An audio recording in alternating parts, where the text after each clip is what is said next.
Hi everyone, this is Ecuboot. Today we're going to be showing you how to test and measure the signal controlling the windows on our Mercedes E200 W212 model 2016.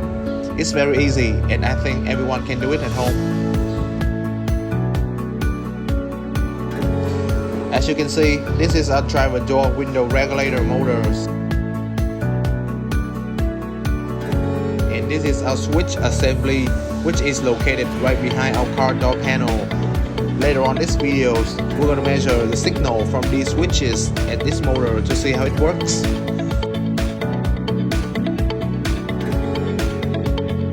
So before doing our measurement, let's take a look at the wiring diagram, and it's not very complicated. The M10/3 is our window regulator motors. Inside of it is a sensor which tells the left front door control module how high the window is. It's a Hall type of sensor and it has 3 wires, a ground, a power and a signal. Next to it are 2 wires to feed the motors, which can alternate to lift up or down our windows.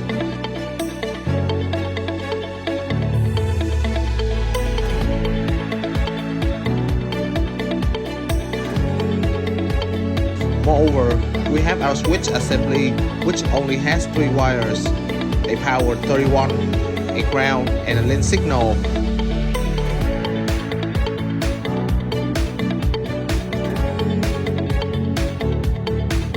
And another thing is the seat controller. They all communicate through link bus signal.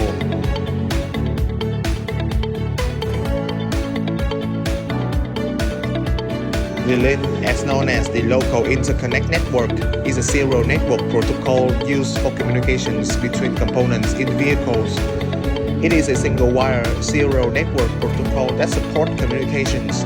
The needs for a cheap serial network arose as the technologies and the facilities implemented in the car grew. While the CAN bus was too expensive to implement for every component in the car, European cars manufacturers started using different serial communication technologies, which led to compatibility problems. As you can see on the screen, this is our link bus signal. The signal will be transmitting from our door control module and the feedback will be based on our switching. Through this, we can test whether our Windows components are still working properly. So in the next step, I will do a power window motor measurement.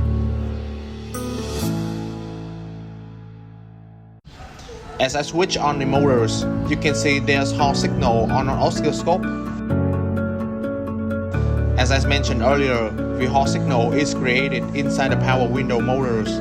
This signal will be transmitted to the door control module to determine how high the window is, and from there, it will lift the window up and down. In conclusions, in today's videos, we've already shown you how to measure the lean and Hall signal from our door control module and our power window motors. Through this, you can easily fix the window issues yourself. While watching these videos, if you have any questions, feel free to contact us and we'll help you as much as we can. Till then, we really hope you enjoyed today's videos. Thanks for watching and see you next time.